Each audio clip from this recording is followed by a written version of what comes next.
हर हर महादेव। जय श्री राम, जय हिंदू राष्ट्र, जय देव सेना। ब्रजभूषण सैनी, राष्ट्रीय अध्यक्ष देव सेना। साथियों, आज का विषय है धर्मांतरण कानून लागू करे केंद्र सरकार। साथियों, जिस देश में नागरिकों का धर्मांतरण शुरू हो जाता है,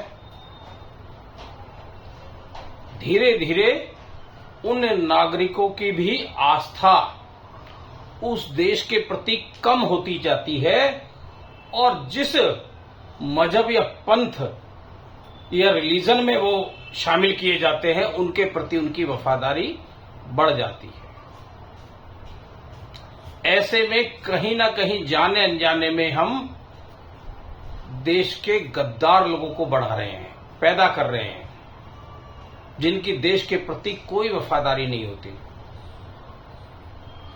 और ना ही उन्हें देश के हितों से कोई बहुत ज्यादा लगाव होता है।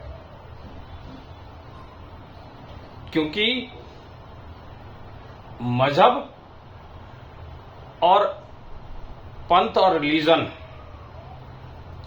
इनमें तब्दील होते ही,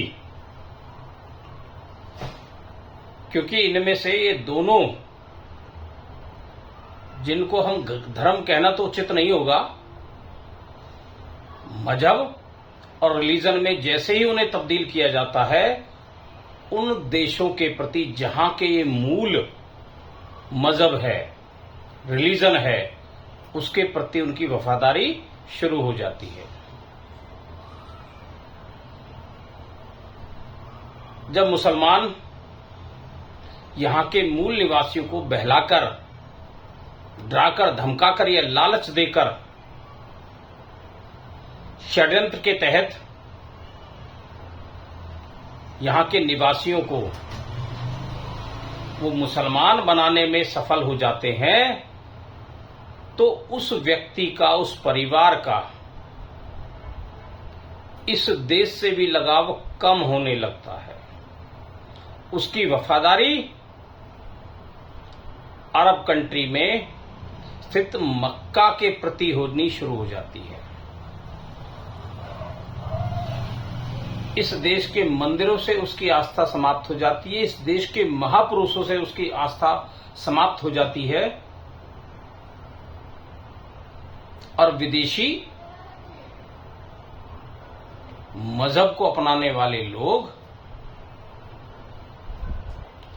जिस देश से वो शुरू हुए हैं, उन्हीं मजहब के प्रभाव में आ जाते हैं और उन्हीं के प्रति उनकी वफादारी बढ़ती चली जाती है और अपने देशों के प्रति वफादारी कम होती जाती है। इसका नतीजा ये होता है कि हम देश में गद्दार पैदा कर रहे हैं। धर्मांतरण होते ही समझ लीजिए इस देश के हमने दुश्मनों की संख्या और बढ़ा दी। आप सार्वजनिक रूप से जान सकते हैं, चाहे तो मीडिया ट्रायल भी किया जा सकता है कि कुरान पढ़ने वाले कितने मुसलमानों का हित इस देश से है। उनके लिए इस देश का संविधान, इस देश के प्रति देशभक्ति बाद में है, पहले उनकी देशभक्ति, उनकी श्रद्धा कुरान के प्रति है। तो जो लोग मुसलमान बन जाते हैं वो मक्का के प्रति वफादार होते हैं, यानी कि अरब देश के प्रति। भारत से उनकी वफादारी कम हो जाती है। इस बात को ध्यान में रखते हुए सरकार को धर्मांतरण कानून लाना चाहिए, तभी देश के गद्दारों को पैदा होने से हम रोक पाएंगे। ऐसे ही जो लोग ईसाई बन जाते हैं अपने स्वार्थ के कारण, लालच के कारण या किसी और प्रलोभन के कारण, डराकर, धमकाकर, किसी तरह से ईसाई जब यहाँ के निवासियों को ईसाई बनाने लग जाते हैं, तो उन लोगों की आस्था भी इस देश के प्रति कम हो जाती है। और ऐसा प्राय देखने में भी मिला है कि ऐसे लोग देश से गद्दारी करने में पीछे भी नहीं हटते। अब इन लोगों को रोकने के लिए सरकार को कारगर कदम उठाने की जरूरत है। नहीं तो जो ईसाई बन गए हैं या बन रहे हैं, उनकी वफा, उनकी श्रद्धा, उनका मोह चर्च के प्रति होगा, वेटिकन सिटी के प्रति होगा, वफादारी, देशभक्ति उनके प्रति होगी। और ये प्राय समझ में आता है। उन्हें देश के नियमों से बहुत ज्यादा लेना देना नहीं है। यहाँ की परंपराओं को वो बिल्कुल अनदेखा करते हैं और इस देश के जो इतिहास है उसको भी वो बिल्कुल इग्नोर करते हैं, उस इतिहास को भी वो झुटलाने का प्रयास करते हैं। तो ऐसे लोगों को रोकने की जरूरत है, क्योंकि हम अपने दुश्मन बढ़ाने की बजाय जो इस देश के मूल निवासी है, जो इसके देश के वासिंदे हैं, जो सनातन धर्मी हैं, उनकी संख्या कम ना हो, इस बात पे ध्यान रखने की जरूरत है।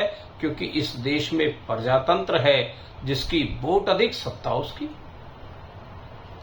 जिस दिन इस देश में ईसाई या मुसलमानों का शासन होगा, तब यहां की स्थिति आराम से समझी जा सकती है कि इस देश की क्या हालत होगी, यहां के नागरिकों की क्या स्थिति होगी। तो सरकार को इस मामले में गंभीरता से विचार करते हुए बहुत ही शीघ्र संसद में धर्मांतरण कानून पास करे और देश में लागू करे। तभी हम देश के दुश्मनों की संख्या कम कर सकते हैं और आने वाले समय में जिस तेजी से बढ़ रहे हैं उनको रोक भी सकते हैं। बहुत सारे राज्यों में षड्यंत्रों के तहत धर्मांतरण किए जा रहे हैं।